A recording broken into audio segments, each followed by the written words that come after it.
I was reborn because I noticed how different the world was for women with children. As much as it was different for me as a childless woman, it was way worse as a woman with a child, especially expecting a boy in Africa.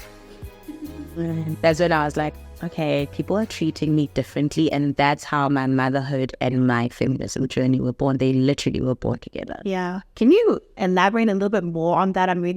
When you say people are treating me differently, how did you feel that they were treating you differently? So, for example, I felt like I'm getting way more respect, but the way in which I got respect as soon as I did my research was that I found out it's what is called benevolent sexism. So this idea that women are these amazing beings and they create these amazing people and they're pregnant, and everybody was just let me shift for you. I'm not saying it's not great that people do that, but with it comes so much expectations of me to know what I'm doing, to act a certain way, to dress a certain way. Yeah, we had so many comments about, why are you dressed like that? I was a kid in varsity and someone said to me, why are you wearing shorts? You're disrespecting your unborn baby. And I heard a term that can describe that very well. They said, the world treats mothers as rappers and the children as the streets. That's how I felt. That's interesting. Yeah. And now as you're talking, because I'm thinking about my own experiences as well, and how I will never forget, I was pregnant with my firstborn, and I'm not in varsity. I'm a working woman, I'm grown. Yeah. But I still got that because I used to love wearing tight fitting dresses when I'm pregnant, I don't like, that's just not my style. Yes, good. I think it looks great. It's gorgeous, you still, and that's the thing. It's like, just because I'm pregnant doesn't mean that I've lost my sense of style and I don't want to look cute. You're still Aisha. I'm still Aisha, yeah.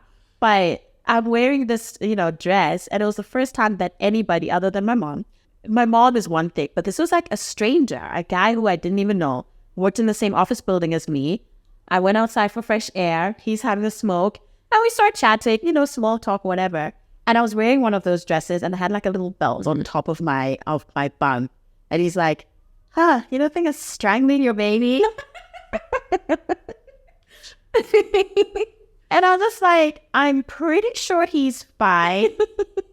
But this conversation, it's weird. Yeah. Like, what? Who are you? But then I started like seeing some articles and, these kinds of terms and things like that, where they explain that basically when a woman is pregnant, all of a sudden her body is not her own anymore. It's not. It's like, it's for the world to decide, what she drinks, and people are watching. Are you pregnant? Why are you drinking that glass of wine? It's like, it's apple juice. Like, oh, okay. It's not wine. And even if it was, it's none of your business, So, like, my friend was shamed for having a cup of coffee, even though her doctor okayed it, because she was pregnant. She was at the queue at Starbucks or whatever, and someone's just like, what's happening? People who don't even know her, they don't know the terms of her pregnancy. But I think more for me, it's about how I use my feminist principles to raise my children. And I know it's always bizarre for people. What do you mean feminist principles and raising children? But it's essentially what my brand is about. It's about using those principles of kindness, sharing of power, equity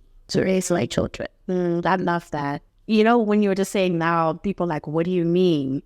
I don't want to fill in the gaps here, but so I'm going to ask you, do you know what they're talking about there? I think it's because people tend to think feminism is just about women equality or equalizing women with men specifically. Yes. But then feminism is about everyone, including children. It's about how we relate to each other as a society. It's about getting rid of the brokenness. That's why I use the word equity, because it's more than just about equality.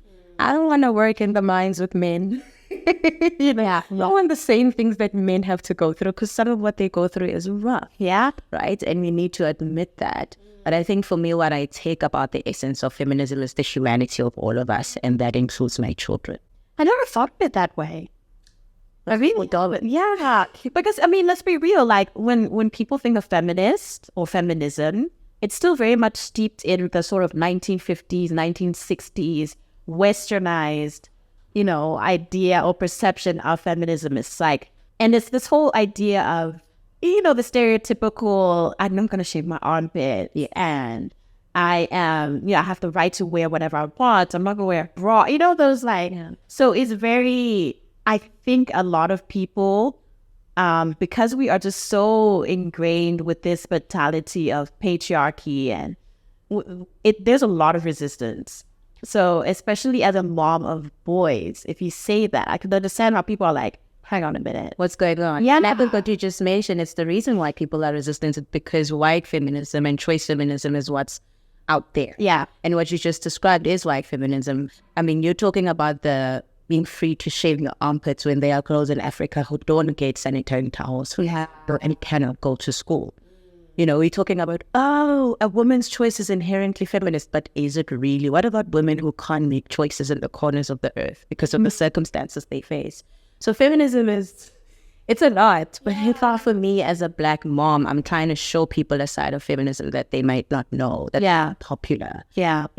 And that's why I hate choice feminism, which says that a woman's choice is inherently feminist. It's not. Some choices are harmful, and some women don't have the choices that you think they have because they don't have agency. Yeah. I have agency. My cousin back in the Northwest has little to no agency as compared to me because of the environment that she exists in. Well, her voice in a community meeting does not matter. Well, her issues. I mean, I lived in Protea, which is a township in Soweto. Yeah. And I remember a time when there was a lot of crimes and break-ins. This is just an example, right? Crimes and break-ins. Men were organizing themselves to be protectors, right?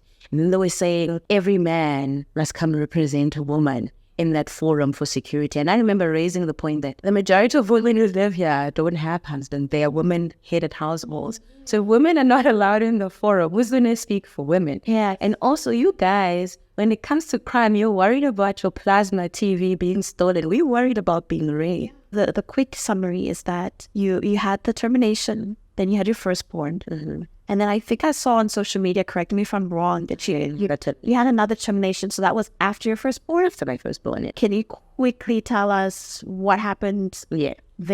I had my son in 2014, and then I broke up with his father, I think a year after he was born. Things were just not going well. Yeah. Met a new person. I went on a contraceptive immediately after giving birth, but I was gaining so much weight and it was just not working for me. Got off of it, and I think a few months after that, I got pregnant again. Yeah. My partner at the time he was a great guy, but I don't think we were at that stage of, family. We're still trying to get to know each other. And I was also raising a new child. He was very supportive and everything. He was also not from the country. He was like on a work visa. And we decided, no, we're not going to keep this. We're going to terminate. And I went to Marie Stopes and I had a medical abortion that was very well taken care of. Yeah. Semi-self-administered abortion, that's what we call them, where you get a pill at the clinic and then they give you another pill. So the first pill is to detach the pregnancy cells. I say cell because it wasn't yet a fetus. Yes. From the uterus. And then you get a pill for the next day where now that pill removes the cells from your body in the form of clots. Right. Then pregnancy is dispatched.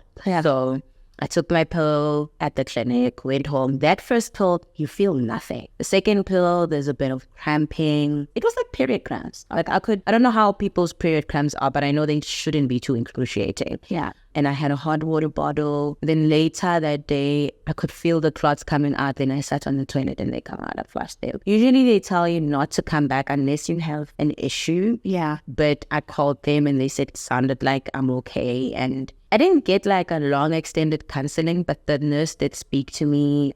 She did explain what was going to happen. This was before, yeah. Okay. Yeah, she did speak to me. She did tell me what was going to happen, how I was going to feel. And then they also gave me warning signs like red flags. This is the emergency number. If this is what you feel, if this is what's happening, this is, And then the recovery is like 2 weeks of bleeding. So I was able to go back to work. It was like having a period or just having given birth, but without the stitches and all the other trauma of birth. Yeah. And then I was able to go to work with a pad on. And it was just, it's something I don't even think about a lot. I think we made a very good decision. Yeah. 5 years later, I got my toddler. Yeah. I think the age gap was so huge because they have this older brother, younger sibling relationship. And he was so cute. Yeah. And he came on a very traumatic birth, had his cord around his neck, came out blue as hell. And the midwife has to choose. So I had him at home, which was really great. I felt like for that birth, I was more community supported. Yeah. And I had a midwife who was very supportive. And physically, it was painful. But in terms of having people around me, it was really great. Yeah.